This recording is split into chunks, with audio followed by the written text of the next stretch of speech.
Salut à tous, je sais que vous aimez quand je fais fondre des trucs et aujourd'hui on va faire fondre des pièces de 10 centimes. Je suis vraiment content de me remettre à réutiliser ma forge vu que ça faisait très longtemps que je l'avais pas fait. Donc aujourd'hui on va faire fondre des pièces de 10 centimes et essayer de mouler quelque chose avec. Pour cette vidéo j'ai voulu fabriquer un bracelet qui imite un petit peu l'or et c'est pour ça que j'ai utilisé des pièces de 10 centimes. Du coup la première étape ça va être de modéliser en 3D notre objet. Alors là ça m'a vraiment pas pris beaucoup de temps parce que j'ai fait une forme assez simple. Le nouveau logiciel de modélisation 3D que j'utilise c'est Fusion 360. C'est vraiment un logiciel super facile à prendre en main et en plus de ça il y a une version gratuite. Donc allez c'est parti, on modélise tout ça.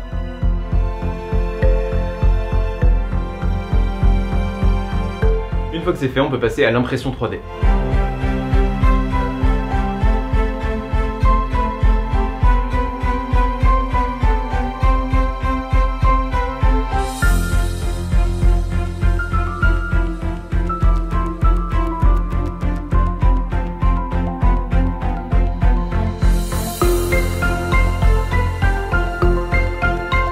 Pourquoi j'ai utilisé des pièces de 10 centimes? Et bien tout simplement par rapport à leur poids. 2 pièces de 10 centimes ça va représenter plus de métal qu'une pièce de 20 centimes. Ou encore 5 pièces de 10 centimes ça fera plus de métal qu'une pièce de 50 centimes. Le bracelet en plastique, je l'ai poncé un petit peu et j'ai passé une fine couche de peinture pour être sûr qu'il soit bien lisse et qu'il adhère pas au moule. Je vais faire un moule à la terre de Delft comme pour ma bague Ajax. Si vous connaissez pas la technique et que vous avez envie de vous renseigner un peu là-dessus, je vous invite à regarder tout simplement cette vidéo que je vous mets dans la description.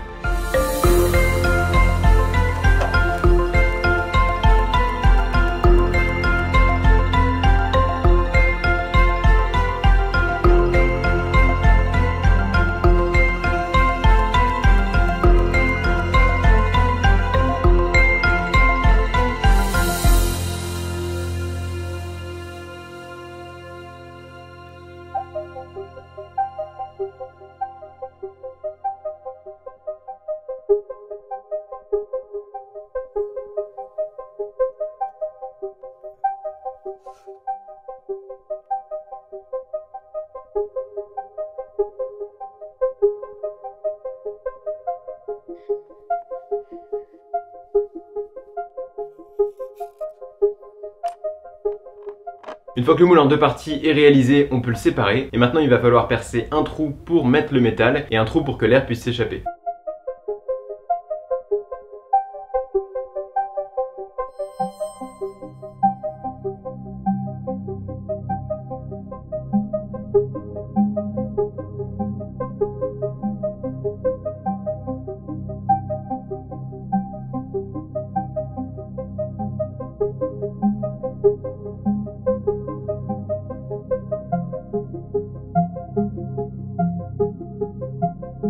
Maintenant on va faire chauffer la forge et fondre le métal. Pareil, il y a aussi une vidéo sur comment fabriquer cette forge.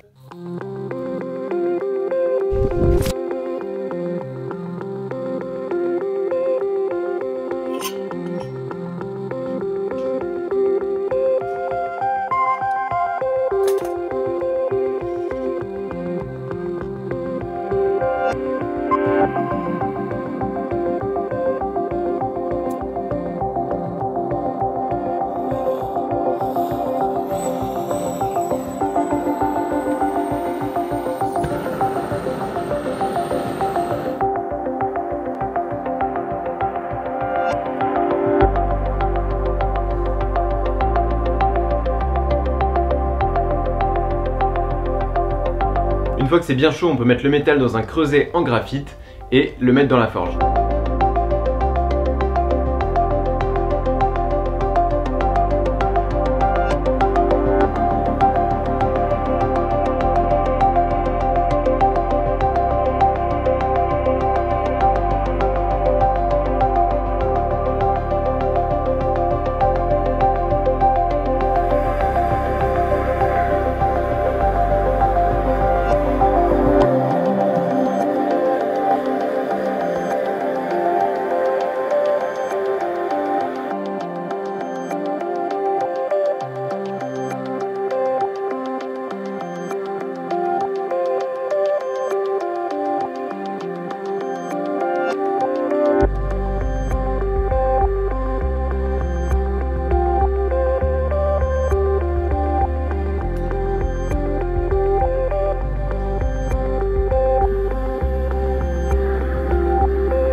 Maintenant on n'a plus qu'à couler le métal dans le moule.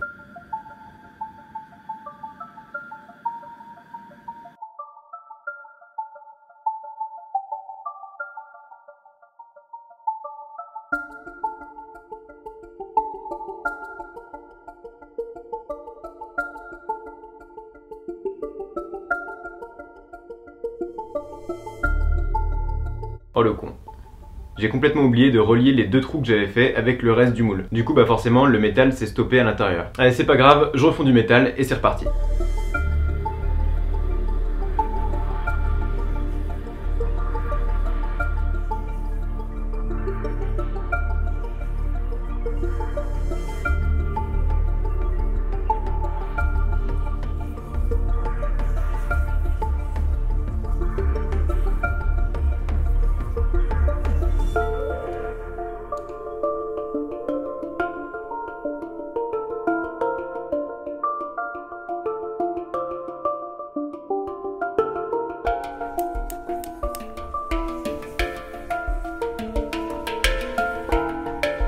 Bon cette fois-ci on peut voir que le métal n'est pas allé très loin, pour la simple et bonne raison que j'avais plus beaucoup de gaz et que c'était un dimanche donc les magasins sont fermés. Du coup j'ai pas réussi à avoir un métal super liquide et il a pas fait le tour du bracelet. Mais je vais quand même le garder parce que j'ai une petite idée avec ce truc. Mais comme j'avais quand même envie de réaliser le bracelet, bah, j'ai fondu des pièces en argent et de l'argent qui me restait de cette bague. Et du coup bah, j'ai refait un moule. Comme l'argent a une température de fusion plus basse, là ça devrait le faire.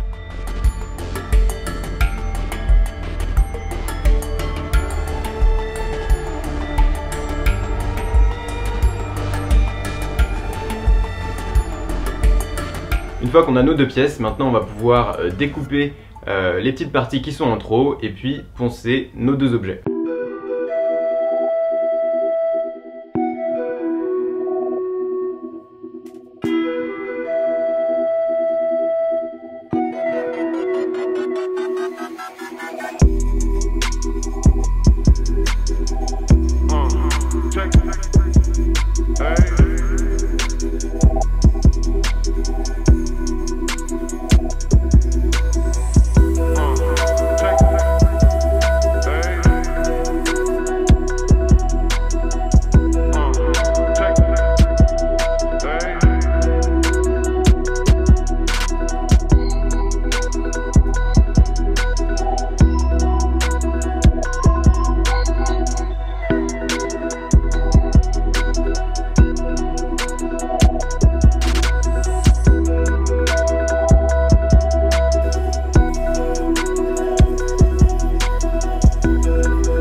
Maintenant on va pouvoir polir nos deux pièces pour qu'elles brillent.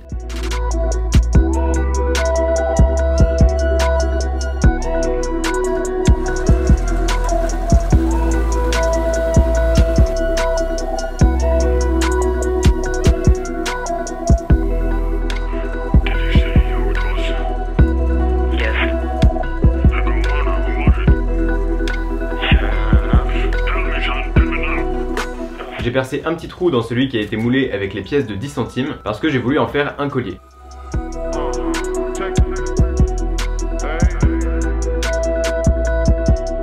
J'ai acheté ce petit assortiment d'anneaux sur Amazon, ce qui m'a permis d'accrocher un anneau sur le dessus du pendentif.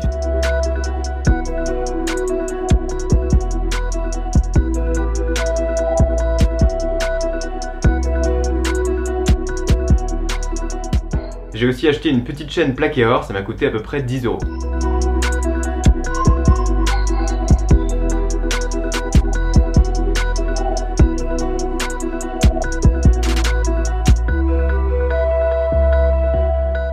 Et voilà, bon, on a un joli collier et un joli bracelet.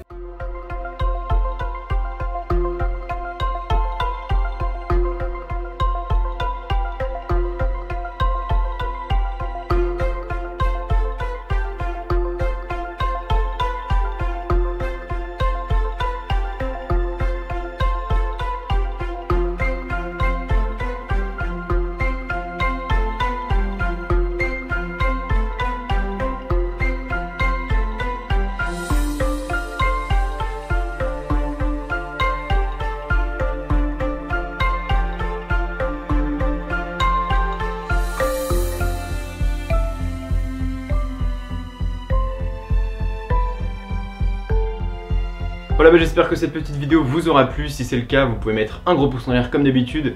Et puis me dire ce que vous en pensez dans les commentaires, ça m'intéresse. Et puis on va pas se le cacher, ça aide aussi à référencer la vidéo, donc c'est toujours cool. Vous pouvez me suivre sur les réseaux sociaux qui sont dans la description. Et puis moi je vous dis à très bientôt pour une prochaine vidéo.